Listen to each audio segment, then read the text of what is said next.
What's up, guys? So we've got the October 2021 Handtrap tier list. So this is going to be after the new ban list, and I guess also after Burst of Destiny as well, whenever that releases. I think it's like October 28th or whatever. But yeah, let's start off with Ghost Reaper and Moonlit Chill, whatever. I don't know, the name's stupid ass name. But this one, when an opponent's normal special summons a monster, you can negate it, and then if that monster leaves the field, they get burned for that damage. So with this, I definitely am going to say that this is going to be a C tier hand trap. It's just not good enough, really. The main problem is that you're locked into doing this when they normal special summon that monster. So relevant to the best decks at the moment. I mean, it can be good sometimes, but it's just a worse effect failure, worse in perm. So it's a situation of, if you can play this card, there's always going to be a better option to play over it. And so actually, just because of that, I'm actually going to put in D tier, just because there's really never a reason to play this. You have 6 other cards you can play that do the same job but better. Next, Contact C. Contact C, I'm going to put, I'd say top of B tier. Top of B tier. Contact C is a really, really good card. However, it's in specific matchups. In the Prank Kids matchup, in the Tri Brigade matchup, so basically the 2 best decks of the format at the moment. It's definitely going to be really good. However, this is definitely a side deck card because it's not great against everything. So against that Tri Brigade, against that Prank Kids, this is going to essentially force them to pass the turn pretty much, because they both don't really usually have outs in their extra deck to it. However, ignoring that, it's not really going to do much against, I mean, Virtual World, against Sword Soul, you're actually helping them, because I'm pretty sure Contact C is a level 6.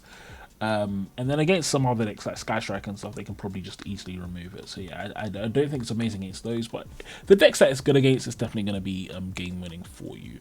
Ash Blossom, S tier hand trap, of course. I mean, it's just amazing. There's going to be no deck, virtually no deck that isn't gonna have a card that's susceptible to Ash Blossom. So it's pretty much always going to be an amazing hand trap. Phantasme, I'm also going to put in B tier. Phantasme was, I'd say, an A tier hand trap in the format we've had so far, just because all of the top decks were going to be link summoning for the most part. However, moving into the next format, again, we've got Flunderies, we've got Sword Soul.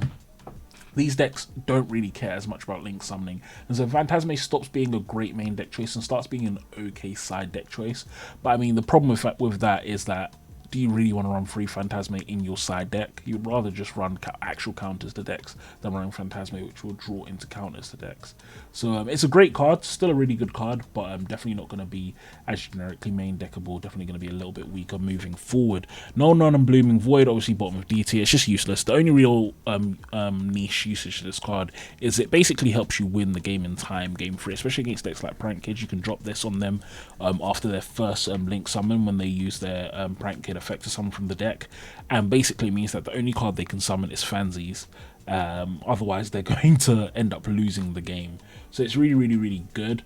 But I mean, in spite of that, I definitely wouldn't run this card. You're not going to be doing anything relevant with it other than that.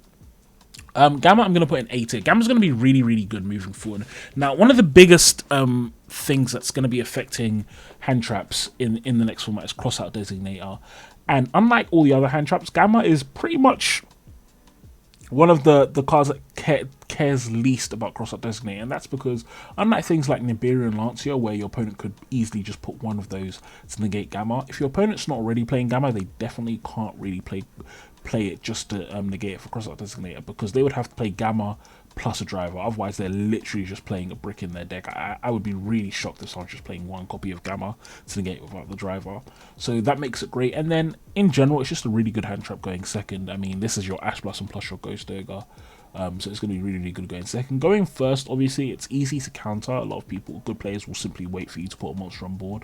But in spite of that, it's still a good card. Sometimes you're going to catch people slipping. Sometimes you just have to negate anyway. So again, in the Invoke Shadow deck, when they activate something like Nadir Servant or Shadow Fusion, you have to negate that, because if you don't, they're going to get so many pluses. And so that makes Gamma a really good card in that matchup, regardless of whether they're going to try and wait or not. So yeah, definitely an A tier hand trap. We're going to be seeing, I think, a bit more Gamma moving forward. Skullmeister, I'd say, is going to be top of A tier, really good. Top of B tier, sorry, almost A tier. Really good hand trap, quite generic at the moment.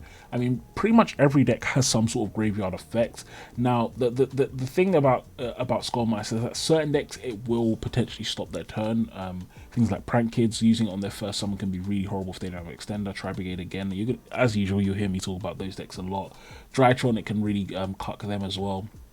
But then other decks tend to not care as much. So you have decks like Sky Striker, which aren't going to be hugely effective. Flundereeza's not going to care at all. Sword Soul's not going to care that much about this card. So it's a good card, but I'd say it's similar to Ghost Spell, where a lot of the times you're going to want another card on top of this to really stop people. But I still do like Skullmeister, and I do think it's got a good place in the mirror at the moment. DD Crow, I'm actually going to put in the C tier. So the thing about DD Crow is not that it's a bad hand trap, or I don't think it's a bad hand trap. However, it's low impact. It's very low impact, and at the moment, DD Crow is the kind of card that definitely I think belongs in the side deck. It's very good in specific matchups where you'll often, so a really good example is something like the Prank Kids matchup. When they try and add back Pandemonium or whatever they send to the graveyard, this can be really good. Something like Sky Striker, you can use the Banish Engage. However, generically putting in your deck isn't usually a great idea in my opinion, just because what's going to happen is you'll banish a card, and it's rare that banishing that card, because you're not negating anything. You're rarely negating anything with this. It's not stopping an effect. It's just slightly slowing down your opponent. Sometimes it's forcing an effect to fizzle. And so as such, it's just not as, in my opinion, it's not as impactful on the game as often. It's not consistently impactful in the game enough to warrant it being higher on the tier list. And at the moment, I think there's just better side deck options than DD Crow, and so that's why I think it should be in the C tier. And moving into next format will be the same thing. There's just nothing that really hard dies to it. No Material is definitely going to be another one in D tier. What's really sad is that No Material should be an amazing card, but I think Konami just kind of overbalanced it. It's essentially got the same restrictions as D Shifter, because you need no cards in your graveyard, which means that firstly it can only be used turn 0 and 1, and then it just doesn't hard stop enough decks consistently. Sometimes it's going to be really good, blocking out your opponent from playing, but just the fact that that monster's not even negated. I mean, Tri Brigades, for example, they can still do their plays. Something like Sky Striker, they can still use it as material for their multi-roll, for their, not material, but they can still use the effect for multi-roll for their Area 0. It loses a lot of potency as a result of that. I think if you randomly are playing no material, you might sneak some wins here and there, but it's probably going to break you more often than it's going to win the game for you. One thing I would say though, and this is for you Madolche players, I do think this card is actually sleeper OP in Madolche, and one of the reason being is because you can also play a card, this is a fairy card, and you can also play Herald, so you can play 3 of this, 3 of Herald in Madolche's, and this is for going second with 3 Hoot Cake, and it just becomes amazing because your Herald is going to be live more often, and then you have this card to stop your opponent playing the game. Lancia is definitely going to be an A tier hand trap, bottom of A tier. When Lancia is good, it's really good. It's definitely a side deck card. I don't think it's worth main decking, but I do think this is one of the greatest cards in the side deck at the moment. It just hard wins certain matchups against your invoked matchups, against your Tri Brigade matchups. They're just not going to be able to play the game if you drop a Lancia down, which is just really good. What's nice about Lancia as well, compared to a lot of these other hand traps, is that it's also a card that, technically speaking, you can use on the field as well. So you can say it on the field. If it's on the field, if you've had to summon the Lancia, for example, for a Reborn or whatever, you can send it from the field as well as sending it from the hand. So it's got a little bit of versatility there that doesn't come up often. But yeah, definitely I think it's an A tier hand trap. Should be in the side deck, so it's not a A tier main deck, it's an A tier side deck card, but definitely really good. Now this isn't a hand trap, but I still had this in the list anyway, and I'm going to put Artifact Scythe in, I would say, bottom of B tier. I do think Artifact Sanctum and Artifact Scythe, I think that package is going to be really nice this format, because we do have a few extra deck based archetypes in the format. Like, I mean, not even just a few, most decks are going to be abusing the extra deck at least a little bit, and this is a great card where it's chainable essentially. So you're using Sanctum to bring this out, but it's chainable, and it's going to really frustrate your opponent. Now you do have to use this going first, so unlike Gamma, this is really important going first as opposed to really important going second. But in spite of that, I do still think Scythe is a really great card, and I think it's worth being in the side deck at least. The Sanctum and Scythe package is definitely going to be worth for a lot of people. I think it's a really good budget option as well if you haven't got access to the more expensive hand traps. And then Ghost Ogre. Ghost Ogre is going to be C tier. Funnily enough, Ghost Ogre is actually really good against both Flunder and Sword Soul. However, the reason why I'm still going to keep it in the C tier is simply because it doesn't end the turn hard enough. So, for example, against Flunder, both Flunderese and Sword Soul, you're going to kill their first monster, but then if they have an extend, they're just going to carry on playing it anyway, which is a bit frustrating. So, I'll put it above Ghost Ogre. I'll put not Ghost Ogre. I'll put it above DD Crow just because it is good against those decks, but not good enough. Similar to Skullmeister, similar to DD Crow, it has the same issue of you usually need this plus another card to really hard stop them.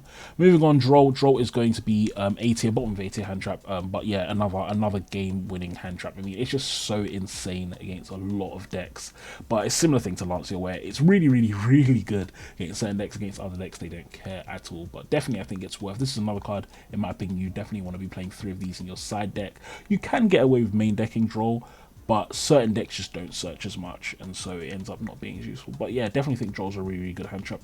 What's nice about it as well, obviously, is that it's great against Drytron, which is like the crazy combo deck of the format. Out of all of these hand traps, I'd say this Droll's probably the best against Drytron. I don't think there's a better hand trap for stopping them from playing the game. Now, Flunderese doesn't do a huge amount of searching. Sword Soul doesn't do a huge amount of searching. Actually, Sword Soul does a little bit more. But definitely being able to stop the main combo deck, which is Drytron, I think is going to be huge. Also, it's going to be quite painful for Phantom Knights as well if you use it against them. Now, Ghost Ogre, Ghost Spell, sorry, I'm going to put it the same place. So Ghost Spell is literally the same as Skullmeister. Everything I said to Skullmeister pretty much applies to Ghost Spell.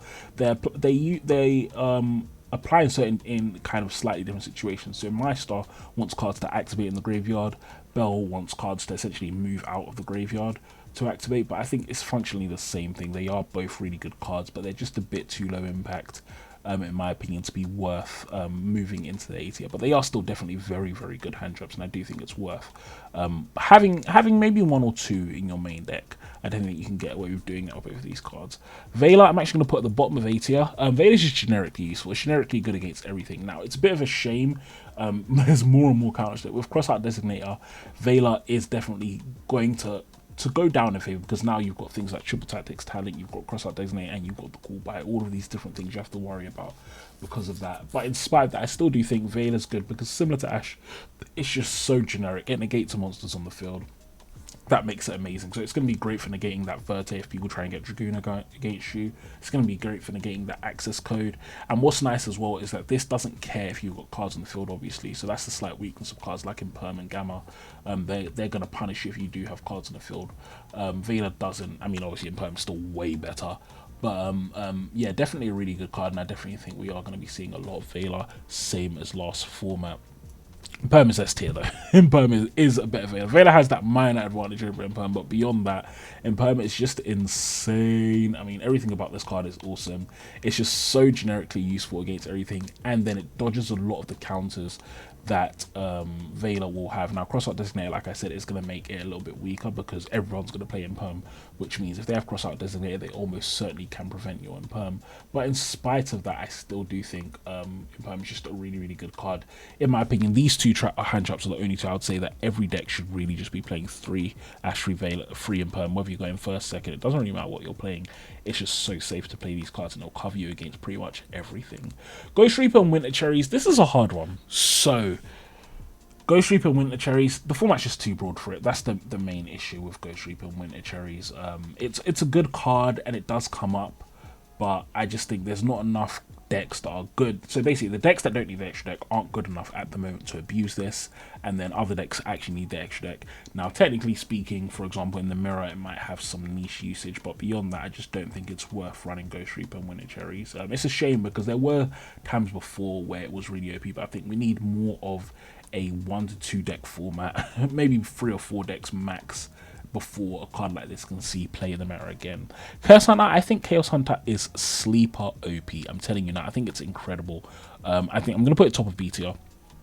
Simply because, unlike Lancia, while Lancia, so the thing, Lancia is overall stronger because it's easy to use this, but what I really like about Chaos Hunter is 2 things. Firstly, the discard. I actually like discard because it makes certain decks like Orcus and stuff amazing, because you can use this initially to discard and put a card in graveyard, then you can normal summon Orcus and link off for example. That makes it really, really nice.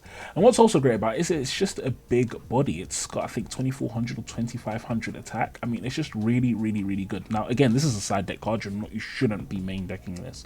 But I think a lot of the decks that are going to be losing to Lancia are also going to be losing to Chaos Hunter, but Chaos Hunter also puts a body on board, which is what makes it really, really nice. So I do like Chaos Hunter. I do think it's worth playing. Now, the OCG have been playing, I think this one is called Delta, and this is the Scythe frame that negates spells, and we saw the OCG actually play this to deal with Crossheart Designator. Now, with this, I'm actually going to put it at the bottom of B tier. I don't think it's incredible, I don't think it's amazing, but I think Crossheart Designate is going to be so popular, and there are a lot of impactful spells to negate anyway, and so the combination of these two factors mean that I think Delta is going to have some viability, especially if your deck is focused on going second. I think it's going to have some viability against a lot of different decks. Now, obviously, this is very kind of, take this with a pinch of salt, because we did see the OCG play this a little bit. It might not be the same in TCG, but I do think it's really interesting. I do like the card. I think it'll be nice to see some of the other Scythe frame cards be used every now and then. On the other hand, Engrave of the Mark, I'm going to put that right at the bottom of D tier. Don't play this to counter Crossheart Designator. The thing about Delta is there are lots of impactful spell cards you can potentially negate with Delta. That's why I think Delta has a bit of a chance. Engrave of the Mark, on the other hand, you're literally only using this for Crossheart Designator, and that's why I think it's absolutely trash. Don't buy it. Don't believe the hype. I know some people bought it out on eBay. Don't follow them. It's not worth it. Zoro Vase, the Ancient, and Ascended. So, funnily enough, and this might be a hot take, but I'm going to put this in the C tier. I'm actually going to put it just below Ghost Ogre in the C tier. And what I really like about this card is that right now pretty much everyone is running Imperm, pretty much everyone is running Veiler, and just in general there's a lot of targeting in the game at the moment. And so even though obviously you've got some non-targeting, but there's a lot of generic targeting cards like Imperm and Veiler, and Zoro Vase can be really, really huge in those matchups. In Invoked, I actually think this is an insane card, because obviously you can normal summon the Alistar, discard this, and then use this to make your Macabre. I mean, I think that's insane. So I don't think Zoro Vase is like super busted, but I definitely think it does have a place at the moment, and it is a card that some people should look into playing. I think it's another budget option. Dimension Shifter. Dimension Shifter is going to be bottom of A tier. Dimension Shifter is an incredible card. It really should be S tier, but it's just held back by the fact that not many decks can play it. If your deck can main deck D-Shifter, you should be. So a good example is Madolches. Madolches, you should always really be playing this card. But if you, other than that, there's just not enough decks at the moment that can comfortably main deck this. We are going to be seeing Flunderies use this a lot. Sword Soul, it's not necessarily as good because they do want their cards to hit the graveyard to get their effects and then get banished. But it's definitely a really, really, really good card. It's game winning. I mean, if you use D-Shifter, the vast majority of decks simply just have to pass. They literally can't play the game because they'll lose half their combo because their cards will get banished, and so they won't have any follow-up. And most of them will have effects triggering in the graveyard as well. So I really think D-Shift is an insane card. It's just a shame it can't be abused more, but definitely still a really, really good card. And then lastly, we're going to have Nibiru. Nibiru is going to sneak in right at the top of the A tier. Nibiru, this should be a mandatory 3 of in your side deck. It's just so strong. It completely destroys any kind of combo deck that can't get out 5 summons. Potentially even Flunderies, having said that, obviously because they can sometimes play things like barrier statues and the different vanities and majesty's fiends. It ends up being dead against them sometimes. But when Nibiru works, it wins the game. It pretty much wins the game, and that's what makes it so, so strong. So I definitely think it should be a mandatory 3 of in your side deck. But yeah, guys, that was my meta hand trap tier list. So yeah, definitely going to be an interesting format. We do have a lot of options for playing. Essentially, if you see something in the S tier, the A tier, that's really what you should be looking at the moment, in my opinion. But yeah, thank you all for watching, and I'll talk to you all soon. Peace.